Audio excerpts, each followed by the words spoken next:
Bienvenidos a este tiempo devocional, Cita con Jesús, un espacio diseñado para aquellos que desean iniciar cada día de la mano de Papá Dios.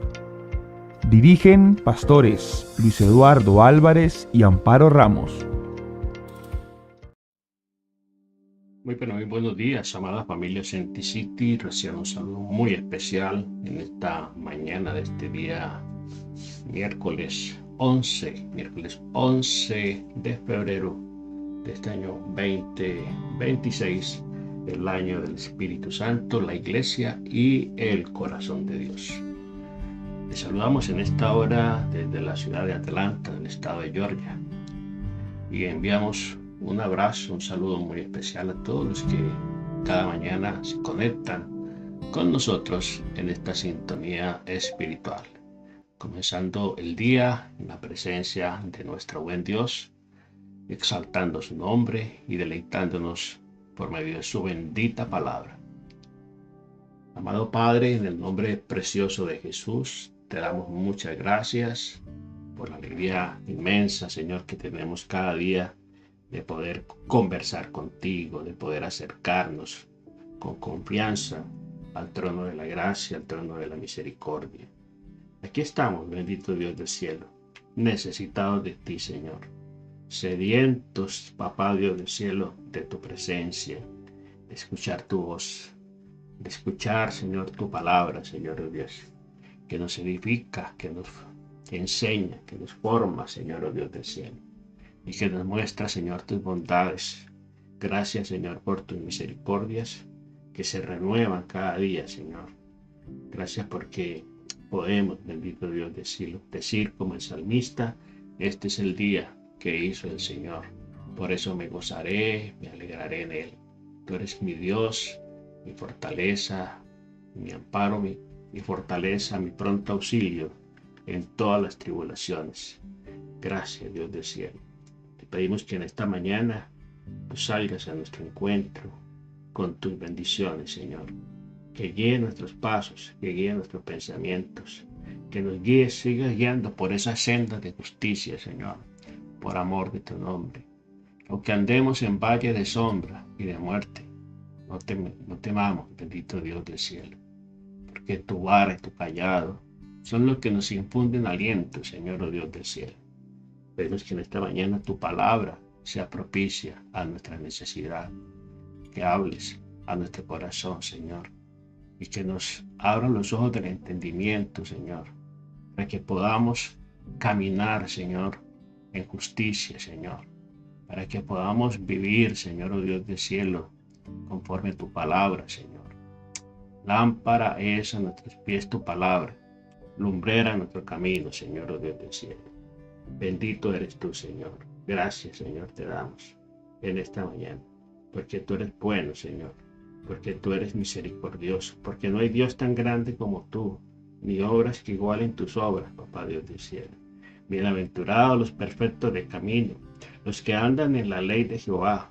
Bienaventurados los que guardan sus testimonios y con todo el corazón le buscan. Gracias, Dios del cielo, porque aquí estamos, bendito Señor, oh Dios del cielo, dispuestos, Señor, ponerlos en tus manos para que continúes y sigas perfeccionando, Señor, tu obra en nuestras vidas. Porque el apóstol Pablo nos dice que debemos estar persuadidos que aquel que comenzó en nosotros la buena obra la irá perfeccionando. Gracias, Dios. Hoy nos ponemos en tus manos para que continúes trabajando, Señor, nuestro carácter, para que sigas formando el carácter de Cristo en nuestras vidas, Señor. Señor, te alabamos y te bendecimos en el nombre precioso de Cristo Jesús. Amén, amén y amén.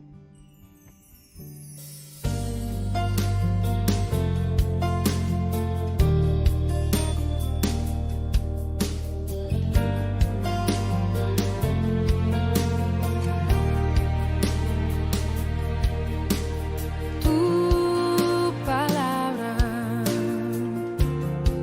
es como aceite sobre mis heridas, es el agua en el desierto y el calor en el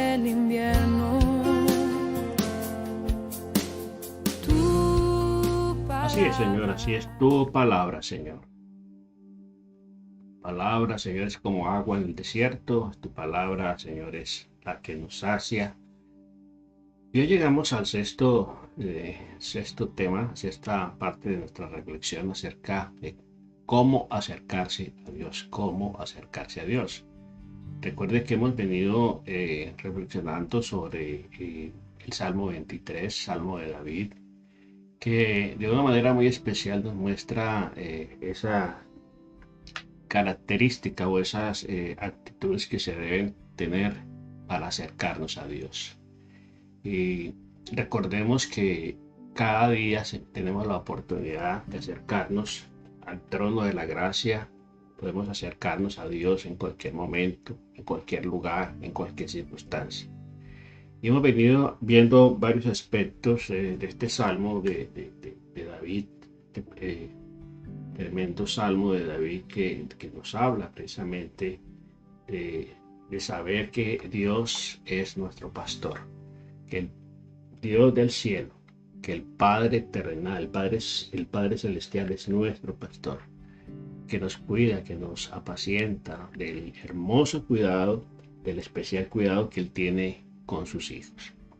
Y llegamos hoy a la palabra, ¿cierto?, de este precioso salmo, cuando Él nos dice, tu vara y tu callado nos infunden aliento. ¿Sí? Tu vara y tu callado nos infundirán aliento. Entonces, ayer veíamos que estuvimos reflexionando sobre el versículo 4, aunque andemos en valle de sombra de muerte, no temeremos mal alguno, porque tú estarás conmigo. Tú estarás conmigo. Y la última parte de este versículo 4 dice, tu vara y tu callado nos infunden aliento. Bueno, aquí habla de dos o varios aspectos que debemos tener en cuenta. Primero, que vamos a trasegar por caminos difíciles, porque la vida está llena de dificultades, está llena de desafíos y de pruebas. Dice que no temeremos mal alguno, pero ese temor es inherente al ser humano. Al enfrentar peligros, al enfrentar situaciones desconocidas, siempre habrá un temor. Dice, ¿por qué no hay temor? ¿Por qué? Porque tú estás conmigo. La presencia del Señor nos transmite esa paz, nos transmite esa seguridad, esa confianza. Y aunque andemos en camino, ¿sí?, en caminos de sombra y de muerte, caminos de peligro, el temor no nos va a paralizar, no nos va a detener. ¿Por qué? Porque sabemos que hay uno más grande que camina con nosotros y que está con nosotros, estará conmigo. Y esta última parte habla de corrección, de dirección. Dice, tu vara y tu callado nos infundirán aliento. Bueno, la vara y el callado son elementos propios del trabajo pastoral, del trabajo pastoril. Elementos y herramientas que usan los pastores, ¿sí? No que usaban, porque hay pastores, hay gente que se dedica al pastoreo de animales, de ovejas principalmente, ¿sí? Que es el caso en el cual estamos hablando, porque Dios nos compara a nosotros como ovejas. Entonces la vara es como un garrote, como un madero, generalmente que acaba con una bola en la parte, en una de las partes de sus extremos, en las cuales se incrustaban algunos elementos no cortopunzantes, eran como unos pinchos, como unas espinas, y se usaba para luchar contra las fieras, para reprender y repeler el ataque de los animales que venían a fastidiar, digamos, a querer dañar el rebaño, a querer comerse o llevarse alguna de las ovejas. Por tanto, tenía propósito de defender a las ovejas, la vara y el callado. El callado es como un báculo, como un bastón, digámoslo así, en forma de bastón o báculo que tiene una forma curva en la parte superior. Y era usado como medio de apoyo. ¿sí? El pastor se apoyaba en ese báculo, se apoya en ese báculo para caminar, para no tropezar, para cuando camina por terreno de pronto inestable o rocoso, ¿sí? Le sirve de apoyo, ¿sí? Para darle firmeza a su caminar y también para guiar al rebaño, ¿sí? Con este cayado guía al rebaño para que no se disperse, para que no se vaya por un camino equivocado.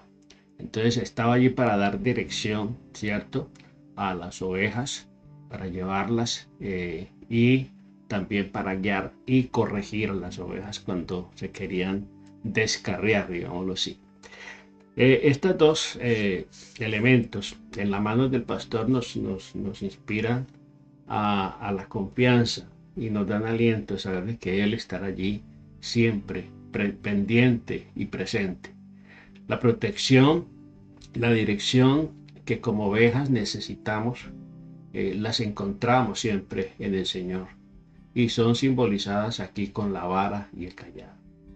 La vara y el cayado. Hoy por hoy, cuando se tiene una visión, digámoslo, errada de lo que es corrección, la palabra de Dios nos habla de disciplina.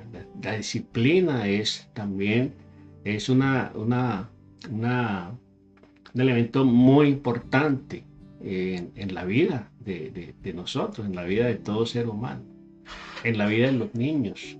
El Señor habla de la vara de corrección, la vara para corregir, ¿sí? La vara para disciplinar.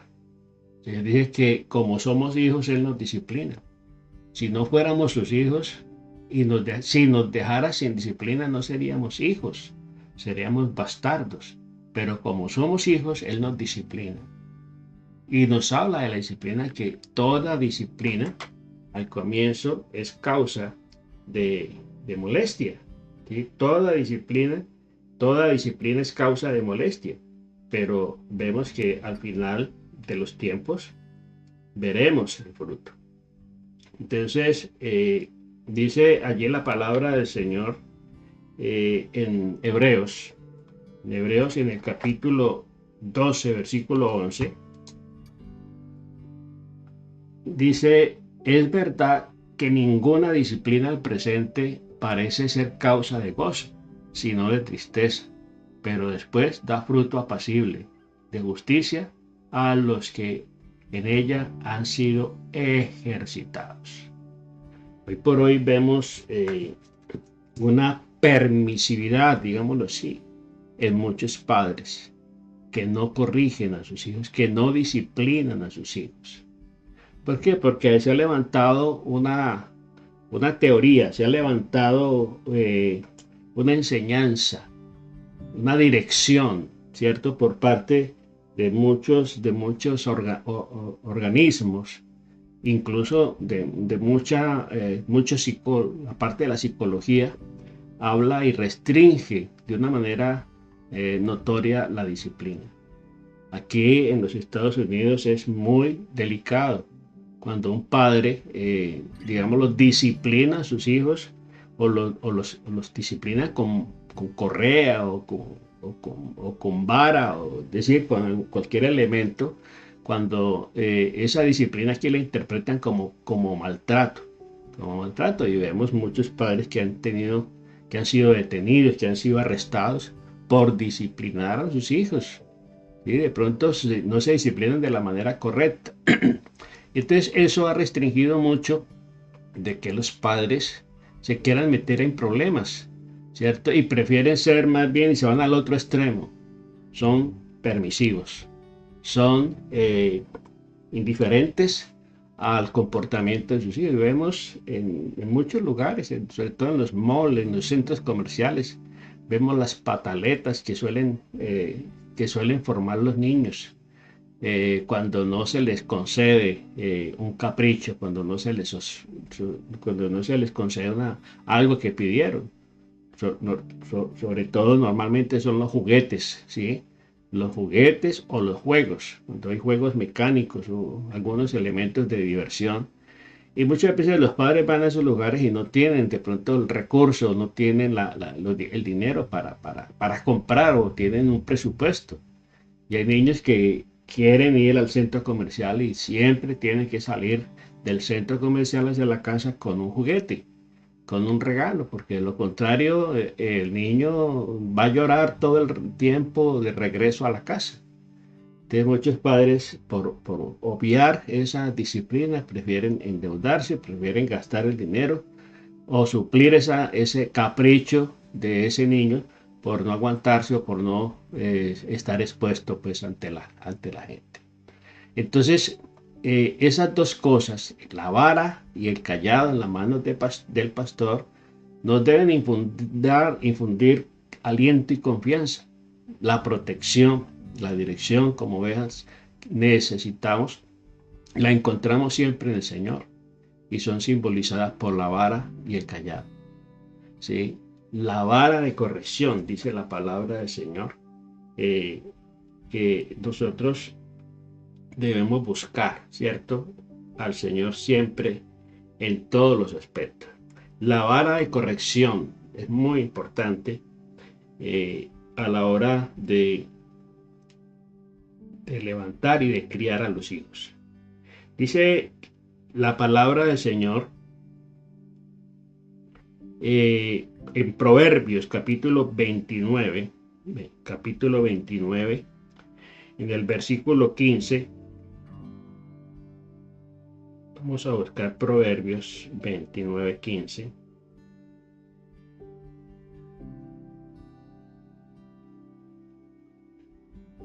Proverbios 29, 15, ¿sí? Nos dice aquí la palabra del Señor, Proverbios 29, 15. La vara y la corrección dan sabiduría, mas el muchacho consentido avergonzará a su madre. El libro de Proverbios nos habla mucho acerca de la corrección, de la disciplina, de la guía, de la enseñanza, sobre todo en los niños. ¿Sí?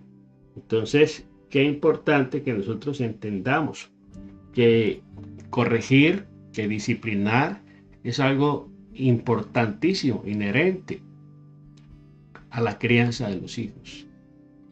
Entonces, la disciplina, a primera vista podemos hablar de disciplina como algo molesto, como dice aquí la palabra del Señor, que toda disciplina al comienzo es causa de molestia, causa de fastidio, ¿sí? Y es cuando usted quiere disciplinar su vida, al comienzo usted sufre. Y por eso se habla de los hábitos, de los cambios de hábitos requieren disciplina. Y un hábito normalmente está estudiado, se dice que a los 21 días de haber ejercitado una misma cosa, usted se establece y ya se establece como un hábito. Un hábito se establece a los 21 días. Entonces, a primera vista, no parece que hay mucho consuelo en la disciplina, ¿sí? Y a nadie nos gusta que nos corrijan, ¿sí? El hombre como tal es esquivo hacia la corrección. El más leve golpe, el más leve llamada de atención de la vara nos duele, nos castiga, nos hace sentir mal. Cuando nos corrigen, el ego se lastima y entonces se genera cierta resistencia hacia la disciplina. Pero debemos ver con ellos cómo el amor de Dios está reflejado también en la disciplina. En Hebreos capítulo 12, en el versículo 5 al 8 dice: habéis ya olvidado la exhortación que como a hijos se os dirige, diciendo: hijo mío, no menosprecies la disciplina del Señor, ni desmayes cuando eres reprendido por Él. Porque el Señor, al que ama, disciplina y azota a todo aquel que recibe por hijo. Si soportáis la disciplina, Dios os tratará como a hijos. Porque ¿qué hijo es aquel a quien el Padre no disciplina? Pero si se os deja sin disciplina, de la cual todos han sido participantes, entonces sois bastardos y no hijos. Entonces, mire qué importante esta expresión que nos manifiesta aquí el autor de Hebreos, ¿sí? Que debemos participar. Todos somos participantes de la disciplina. Si nos consideramos hijos de Dios, no nos podemos excluir. No nos podemos escapar de su disciplina, ¿sí? Y si usted quiere huir de esa disciplina, usted está comportándose no como hijo, sino como un bastardo, ¿sí? Entonces Dios nos disciplina porque nos ama. Ahí está reflejado el amor de Dios.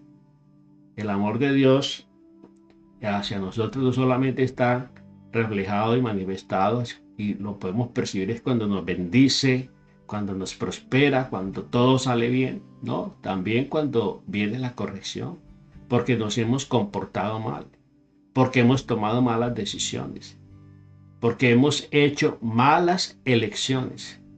Y a veces la gente le pregunta y le echa la culpa a Dios. ¿Cuánta gente le echa la culpa a Dios del problema en que se metieron cuando nunca le consultaron, cuando nunca le preguntaron, cuando nunca oraron al menos, sino que se embarcaron en asuntos, en negocios, en relaciones, decisiones que se tomaron a la ligera, motivados por la presión social, motivados por la competencia, por la competencia, porque otros lo hacen, yo también lo hago.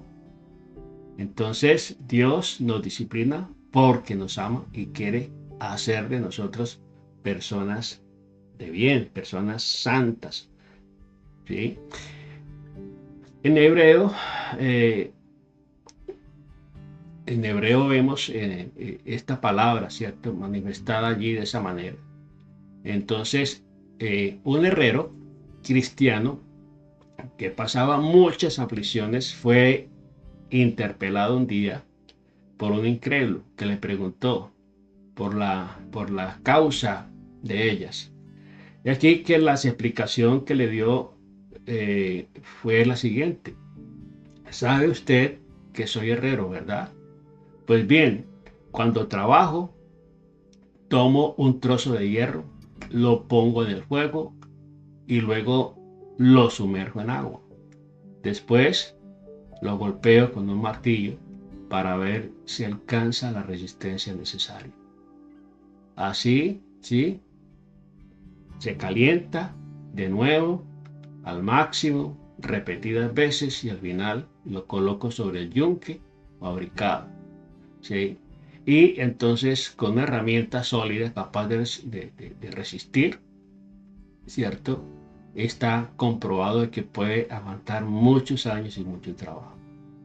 El trabajo del herrero consiste en eso, en calentar un trozo de metal, un trozo de hierro, calentarlo varias veces, aplicarle unos golpes con un martillo, ¿sí?, y luego sumergirlo en agua para ver la resistencia. Entonces, igual la disciplina hace parte de esa formación en nuestra vida. La disciplina, las pruebas, las dificultades. Por eso dice: bienaventurado el varón que soporta las pruebas, que soporta los golpes de la vida, porque se va perfeccionando. El propósito de la vida cristiana es formar en nosotros el carácter de Cristo, ¿sí? Porque queremos ser como Él. Y ser cristiano es ser como Cristo. Ese es el objetivo, ¿sí? Luego, recuerde que Jesucristo, siendo Dios, no estimó como cosas que aferrarse, sino que se despojó y se expuso a todo. Se sometió aún hasta la muerte, y no cualquier muerte, la muerte de la cruz. Entonces, qué importante entender, que nosotros entendamos que no podemos estimar preciosa nuestra vida para nosotros mismos. El apóstol Pablo decía: de ninguna cosa hago caso, ni estimo mi vida preciosa para mí mismo. Él lo decía de una manera tan especial allí en Hechos capítulo 20, en el verso 24, dice la palabra de Dios: pero de ninguna cosa hago caso, ni estimo mi vida preciosa para mí mismo, con tal de que acabe mi carrera con gozo y el ministerio que recibí del Señor Jesús, para dar testimonio del Evangelio de la gracia. ¿Sí? ¿Qué quiere decir el apóstol Pablo? Yo no estimo mi vida preciosa para mí mismo. Porque es que a veces se nos olvida que el protagonista tiene que ser el Señor. El Señor es el que tiene que ser glorificado. Fuimos creados para alabanza y gloria de su santo nombre, no para que nosotros recibamos los aplausos, para que nosotros recibamos la aprobación. No, Él es el que tiene que brillar. ¿Sí? Él decía: pero ni estimo mi vida preciosa para mí mismo. Pero si estimo mi vida preciosa para mí mismo, pues yo soy el que voy a procurar, digámoslo así, ser exaltado. Y yo soy el que merezco los aplausos. Y yo soy el que merezco la aprobación. Entonces, es importante que el Señor nos va a sumergir muchas veces en el fuego de la prueba, para que el ego, para que la arrogancia, para que la altivez desaparezca de nuestra vida. Entonces, todos los días el Señor nos enseña. En su caminar por el mundo encontramos una total dependencia de Él. Ahí en Marcos 1:35 dice: siendo muy de mañana, siendo muy oscuro, se iba a un lugar apartado y allí oraba. Él aprendió obediencia, se sometió a la dirección y a la voluntad del Padre. Y finalmente en Getsemaní, en esos momentos angustiosos antes de ser arrestado, pidió respaldo de oración a sus discípulos. ¿Sí? Porque él sabía lo que representaba la cruz, la copa. La cruz, la copa es una misma cosa. No, si quieres pasa de mí esta copa, decía. Pero al final dice: no se haga mi voluntad sino la tuya. Entonces él dice allí en la palabra del Señor que la corrección es tan importante en la vida del Hijo de Dios. Luego dice: aderezas mesa delante de mí, aderezas mesa delante de mí en presencia de mis angustiadores. En este aspecto, en este punto del Salmo, nos encontramos con un cambio, digámoslo así, de forma literal, de metáfora. Para David, Dios era mucho más que su pastor. ¿Sí? Era mucho más que su pastor. A continuación pasa a describirlo como el anfitrión, como el proveedor, como el que sirve la mesa, como el que sirve el banquete, como el que provee, ¿cierto?, para nuestras necesidades. ¿Sí?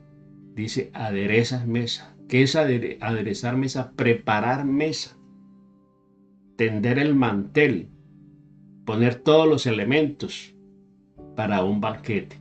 Él prepara esa mesa delante de nuestra presencia. Y luego dice: en presencia de ¿quiénes? De mis angustiadores. Entonces, para David, Dios era mucho más que su pastor. Y aquí lo describe como el anfitrión que ha preparado un espléndido banquete al que el salmista es invitado como huésped. Cada mañana son nuevas las misericordias de Dios. Cada mañana el Señor prepara mesa, prepara un banquete para sus hijos. ¿Sí? Recordemos cuando recibimos a Cristo. Si recordamos a Apocalipsis 3:20, cuando dice: aquí yo estoy a la puerta y llamo, si alguno oye mi voz y abre la puerta, entraré a él, cenaré con él y él conmigo. Él quiere cenar con nosotros cada día. Cada día tenemos la oportunidad de sentarnos a esa mesa con el Señor. Entonces, Él quiere invitarnos cada día.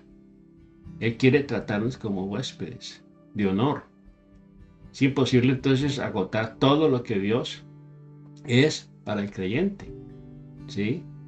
Bajo los límites estrechos de una sola figura, pero es muy importante sumergirnos en cada uno de esos aspectos, porque Dios aquí está actuando como pastor, como anfitrión, como proveedor, ¿sí? Dios está actuando como protector, como el que guía. Qué importante que nosotros tengamos una visión cada vez más amplia de Dios. Y David tenía esa capacidad porque es que Dios nos dio la capacidad de pensar, de imaginar, de soñar. Y David, en su experiencia, echó mano a lo que tenía, a los recursos que tenía en mano, su experiencia. No, es que así como yo defiendo mis ovejas, las ovejas de mi padre, así Dios me protege. Y por eso dice, Jehová es mi pastor. Él no dice Jehová es el pastor, no, mi pastor. Es un Dios personal. Personal. Mi Dios pues suplirá, decía el apóstol Pablo. Mi Dios, dice, ahí no dice Dios suplirá, no. Dios no, porque la palabra Dios es como muy general. Y Dios puede ser el Dios de todos, no, pero es mi Dios. Porque Dios quiere que tengamos una relación íntima con Él, personal con Él. Entonces, la hospitalidad como tal, cierto que Dios muestra aquí en la cultura hebrea, cultura judía, ¿sí? Y sobre todo en el Oriente, son bien conocidas las reglas de hospitalidad entre los orientales desde el tiempo de la Biblia. El huésped no solo era escogido en la tienda o casa del anfitrión, sino que era agasajado, ¿sí? Admirablemente. La comida, la bebida, las servidas con generosidad solía ser precedidas de qué? Prácticas muy rituales, ¿cierto? Era costumbre muy rituales como el lavado de las manos, el lavado de los pies, ¿cierto? Recuerde que el Señor mismo, Jesucristo, actuó como el anfitrión en aquella cena memorable, cuando no había criado, cuando no había un siervo, un criado que lavara los pies de los invitados. Y la sorpresa de ellos fueron cuando vieron a su maestro que se despojó de su manto y comenzó a lavar los pies de los discípulos. De la comida y la bebida servidas con generosidad solían ser precedidas de que esas prácticas ritualistas, ¿cierto? Eran costumbres. Proveer agua para que el huésped pudiera lavarse, ¿sí? Para ungir su cabeza y derramaban sobre ella pues ese ungüento, aún lo recibían con beso, ¿sí? Allí está pues la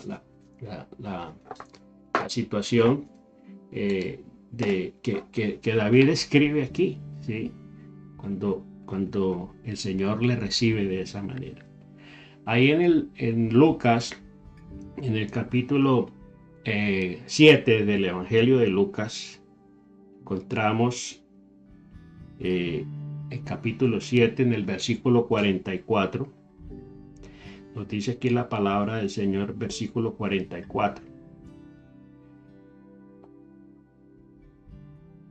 Y vuelto a la mujer dijo a Simón, ¿ves esta mujer? Entré a tu casa y no me diste agua para mis pies, mas ésta ha regado mis pies con lágrimas y los ha enjugado con sus cabellos. Aquí está pues este pasaje maravilloso cuando el Señor visita la casa de Simón el fariseo. Uno de los fariseos, mire, dice, rogó a Jesús que comiese con él, es decir, lo invitó a su casa, ¿sí? Y habiendo entrado en la casa del fariseo se sentó a la mesa. Entonces una mujer de la ciudad que era pecadora, al saber que Jesús estaba en la mesa en casa del fariseo, trajo un frasco de alabastro de perfume. Y entrando detrás de sus pies, llorando, comenzó a regar con lágrimas sus pies y los enjugaba con sus cabellos y besaba sus pies y los ungía con perfume. Cuando vio esto, el fariseo que le había convidado dijo para sí: si este realmente fuera profeta, conocería quién y qué clase de mujer es la que toca porque es pecador. Entonces, respondiendo, Jesús le dijo: Simón, una cosa tengo que decirte. Y él le dijo: di, maestro. Un acreedor tenía 2 deudores, uno debía 500 denarios y el otro 50. Y no teniendo ellos con qué pagar, perdonó a ambos. Di pues, ¿cuál de ellos le ama más? ¿Cuál de ellos le amará más? Respondió Simón, dijo: pienso que al quien le perdonó más. Y él le dijo: rectamente has juzgado. Y vuelta la mujer dijo a Simón: ¿ves a esta mujer? Entré a tu casa y tú no me diste agua para mis pies. Mire, aquí el anfitrión no fue un buen anfitrión, ¿sí? Porque no cumplió con el ritual. Trató a Jesucristo como uno más, ¿sí? Trató a Jesucristo como uno más. Pero esta mujer, ¿sí?, de esta reputación como se describe allí, fue más sensible y demostró más amor al Señor, ¿sí? Aunque era pecadora, mire, ella cumplió con todo el ritual. Lavó los pies del Señor con sus lágrimas, ¿sí? Limpió los pies del Señor, los besó y derramó perfume sobre los pies del Señor. Entonces, la hospitalidad, ¿cómo nos trata el Señor? ¿Sí? ¿Cómo nos trata el Señor? A veces nosotros nos sentimos mal cuando nos tratan bien, porque una persona que está enseñada por la vida, por el trato de la vida, a recibir maltrato, desprecio, cuando alguien le demuestra atención, cariño, afecto, se siente inadecuado. Eso nos pasa cuando venimos a los pies del Señor. Quizá hemos trasegado, y quizá muchos han trasegado una vida de mucho menosprecio, de mucho rechazo, de mucho maltrato, ¿sí? Cuando las personas que supuestamente debían mostrar amor les han fallado, les han maltratado. Cuando una persona llega y escucha el mensaje: Dios te ama, se sienten inadecuados, se sienten inseguros, inapropiados. ¿Por qué? Porque están acostumbrados a recibir migajas. Una persona que está acostumbrada a recibir migajas, cuando lo sientan en una mesa limpia, una mesa adornada, una mesa con todo tipo de alimento, se siente inadecuada. Porque una persona que está acostumbrada a recibir migajas se va a sorprender cuando tiene un banquete delante de sus ojos. Y así, de una u otra manera, nos pudimos haber sentido cuando comenzamos a experimentar y a descubrir el amor tan grande de Dios, ¿sí? Entonces dice que además el huésped gozaba de la protección de su anfitrión, ¿sí? Estaba bajo su responsabilidad, bajo su techo. Se encontraba bajo su techo, bajo su cobijo, y ningún enemigo tenía derecho a invadir ese lugar, a invadir esa privacidad, ¿sí? Recordemos el episodio de Lot, ¿cierto? Allá en Sodoma y Gomorra, cuando Lot hospedó los ángeles que venían a anunciar, y los hospedó en casa. Y los hombres de aquella ciudad querían entrar para tomar a esos ángeles y acostarse y forzarlos a tener relaciones con ellos, porque era tal la perversidad de esa ciudad que vieron a esos hombres, a esos ángeles, entrar allí y querían entrar a la fuerza y Lot, ¿qué hizo? Los protegió. Llegó al punto de ofrecerle más bien a sus hijas para que los hombres de esa ciudad no le hicieran daño a sus invitados, a sus huéspedes, a sus huéspedes que tenía allí. Muy bien, Génesis, en el capítulo 19, nos dice aquí en el versículo 5, y llamaron a Lot y le dijeron, ¿dónde están los varones que vinieron a ti esta noche? Sácalos para que los conozcamos. Entonces Lot salió a ellos a la puerta y cerró la puerta tras sí. Y dijo, ruego, hermanos míos, que no os hagáis tan mal. He aquí, ahora yo tengo 2 hijas que no han conocido varón. Os las sacaré fuera y hacer con ellas como bien os pareciera. Y solamente que a estos varones no les hagáis nada, porque han venido, ¿sí?, a la sombra de mi tejado. Y ellos respondieron, quita ya. Y añadieron, vino este extraño para habitar entre nosotros y ahora para elegirse como juez. Ahí está. El famoso Aarón que quiso entregar a sus hijas para proteger a sus huéspedes. Sí. En Jueces encontramos otro pasaje también que nos habla. En Jueces capítulo 19, en el versículo 21, nos dice aquí la palabra del Señor, versículo 21. Y los trajo a su casa y dio de comer a sus asnos, y se le lavaron los pies y comieron y bebieron. Sí.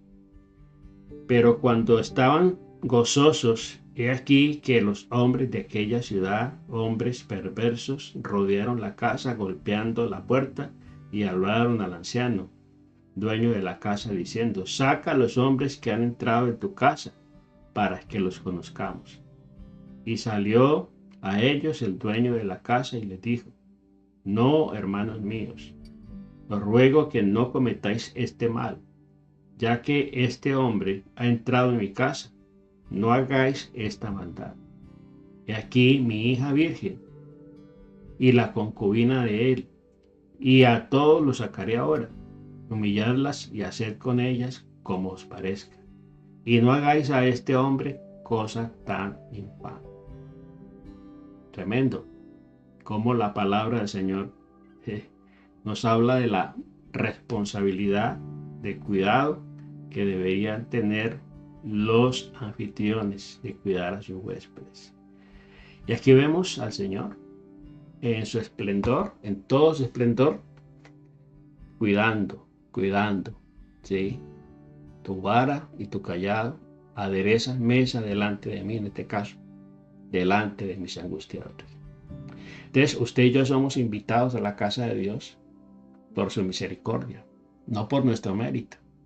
Entonces, cuando pensamos en que Dios nos invita a su casa, esta es una idea de que nos tiene que cautivar, nos tiene que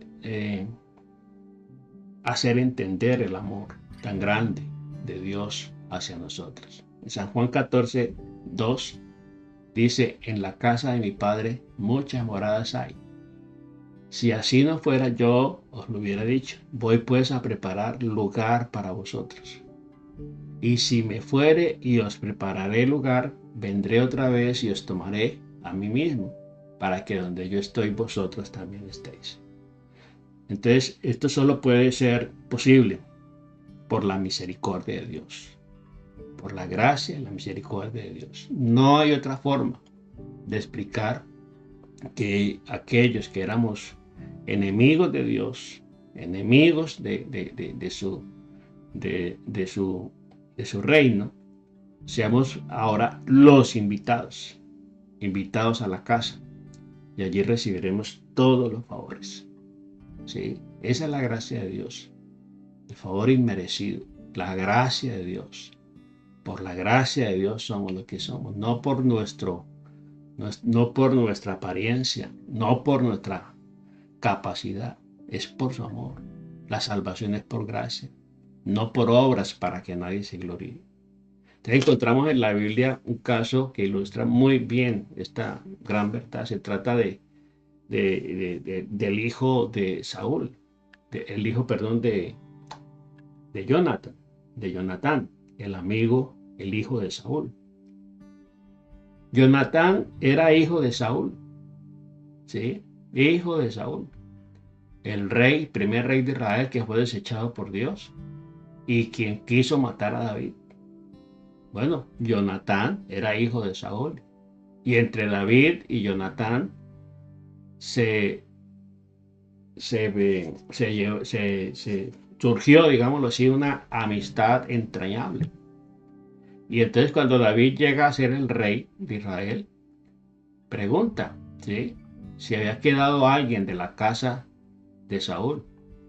Entonces se trata de Mefiboset, un nieto de Saúl, ¿sí?, nieto de Saúl. Aunque había sido enemigo mortal de David, lo curioso es que cuando David llegó a ser el rey de Israel, no aniquiló a toda la descendencia, porque normalmente cuando un rey usurpaba el reino a otro, acababa con la descendencia, acababa con los hijos, con los herederos, para que no tuviera peligros ni amenazas del trono que acaba de conquistar. Entonces, como pasó el tiempo, el rey David se interesó por los descendientes de Saúl con el propósito de hacer con ellos misericordia. Ahí en 2 Samuel 9 dijo David, en el capítulo 9, versículo 1, ¿ha quedado alguno de la casa de Saúl a quien yo haga misericordia por amor de Jonatán? Y le fue encontrado Mefiboset, que inmediatamente fue llevado a la casa del rey. No es difícil imaginarse cómo el temor que había en este descendiente de Saúl, en este hijo de Jonatán, que tendría cuando fue llamado a la casa. Pensó de pronto para sus adentros, me van a matar, ¿sí?, me van a decapitar. Su abuelo había sido muy, había sido desechado por Dios y había intentado varias ocasiones dar muerte a David. Entonces, ¿por qué podía él esperar que él hiciera con él algo diferente? Pero la sorpresa que tuvo Mefiboset fue cuando llegó a la casa de David. Y le dijo David, no tengas temor, porque yo a la verdad haré contigo misericordia por amor de Jonatán, tu padre. Y te devolveré toda la tierra de Saúl, de tu padre, y tú comerás siempre a mi mesa. Y él inclinándose dijo, Señor, ¿quién es tu siervo para que mires a un perro muerto como yo? Entonces el rey llamó a Siba, siervo de Saúl, y le dijo, todo lo que fue de Saúl, de toda la casa, tu casa, yo lo he dado al hijo de tu señor. Tú pues le darás la tierra y labrarás la tierra, y tú con tus hijos y tus siervos almacenarás los frutos para que el hijo de tu señor tenga pan para comer, pero Mefiboset, el hijo de tu señor, comerá siempre a mi mesa. Y tenía Siba 15 hijos y 20 siervos. Y respondió Siba al rey, conforme a todo lo que has mandado mi señor el rey, a su siervo, así lo hará tu siervo. Mefiboset dijo el rey, comerá a mi mesa como uno de los hijos del rey. Aquí está, este pasaje habla de restitución, habla de honra a una amistad, o habla de honra a un siervo de Dios que se descarrió, que se equivocó. Y aquí David está haciendo honra, está honrando aún la memoria de Saúl, ¿sí?, porque nunca David levantó la mano contra Saúl. A pesar de que muchas veces quiso atravesarlo con la lanza, David no permitió, no levantó nunca la mano, ya siendo rey de Israel. De este ejemplo habla de ese gran amor con que Dios nos recibe en casa, ¿sí? Mire cómo se sentía Mefiboset, como un perro muerto. Si es que leer toda la historia, todo el relato de Mefiboset, él era lisiado porque la empleada, la mujer que lo cuidaba, lo dejó caer cuando estaba niño y quedó lisiado, quedó inválido. Y entonces esa invalidez pues lo llevaba para vivir una vida muy deprimente. Pero aquí David le honra y dice: tú comerás todos los días en mi mesa, te sentarás a mi mesa. Bueno, ahí está. El Señor adereza mesa cada día delante nuestro, en presencia de nuestros angustiadores. Entonces, es muy importante que sigamos reflexionando sobre ese banquete, esa mesa que Dios prepara cada mañana para nosotros. Mañana continuaremos hablando de este tema. Hay mucha riqueza, mucha enseñanza de saber de cómo Dios nos ama. Y muchas veces nosotros nos sentimos inadecuados, como Mefiboset, que dijo: ¿quién soy yo? ¿Quién es este perro muerto para que se siente a tu mesa? ¿Sí? Así se sentía. La autoestima la tenía por el piso, la valía la tenía por el piso. Pero aquí el Señor, ¿cierto? El Señor, vemos aquí a través de David, esta figura de Cristo, ¿sí? Nos muestra su misericordia y cómo nos ve Él. Cuando Dios nos mira a través de su Hijo. Nos mira como su Hijo. Vamos a orar. Amado Padre, te damos muchas gracias en esta mañana por tu amor, por tu misericordia. Gracias por tu amor inmerecido, por tu gracia, Señor, inmerecida. Gracias, Señor, por tu bondad, Señor, por mirarnos cada día con misericordia, por amarnos con amor eterno, por prolongar cada día tu misericordia, por hacernos entender el camino por el cual debemos andar, Señor. Nosotros te alabamos y te bendecimos, Señor, y te damos muchas gracias, Señor. Por eso el apóstol Pablo decía: porque el amor de Cristo me constriñe. Oh Dios del cielo, nos constriñe, nos enternece, Señor, al saber de que tú nos amas de esa manera, que nos amas a pesar de nuestras limitaciones, de nuestros errores, de nuestras parálisis, Señor. Que muchas veces nos podemos sentir como Mefiboset, Señor. Oh Dios del cielo, despreciado, Señor, por nuestra condición. Pero tú no miras, Señor, la apariencia, como nos enseñabas ayer, Señor. Tú no miras la apariencia, tú miras el corazón, Señor. Gracias por amarnos, Señor, con ese amor eterno, Señor, que nos restaura, que nos sana, que nos libera, Señor. Gracias por ser nuestro pastor, Señor. Queremos ser, oh Dios, tus ovejas, sensibles, Señor. Agudiza nuestros oídos para escuchar siempre tu voz, para seguir siempre tus pasos, para estar siempre en el redil, Señor, cuidados, apacentados por ti, Señor. Te damos gracias, Dios del cielo. Qué mejor manera de acercarnos a ti, Señor, y estar bajo tus cuidados, estar bajo tu protección, estar bajo tu sombra, Señor. Gracias, gracias, Señor.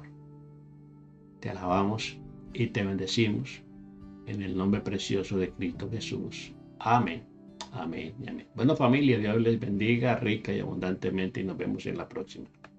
Te estoy invitando hoy a adquirir tu libro devocional y de estudio bíblico Camino, Verdad y Vida. Devocionales que despiertan el alma y alinean el corazón con el de Dios. Este libro es trimestral. Vas a tener devocionales de enero, febrero y marzo. Enero es el camino, febrero es la verdad y marzo es la vida. Camino para iniciar el año con propósito. Verdad para permitir que Dios sane a través de la palabra, te confronte y renueve tus pensamientos, tus emociones, tus decisiones desde la verdad que libera. Y marzo es la vida para caminar en una fe viva, fructífera, constante, aprendiendo a vivir desde el Espíritu y no desde la rutina. Puedes adquirirlo en las tiendas de Amazon, Camino, Verdad y Vida. Este trimestre se siembra desde lo profundo, porque todo lo que se cultiva al inicio del año dará fruto en toda temporada. Adquiérelo ya.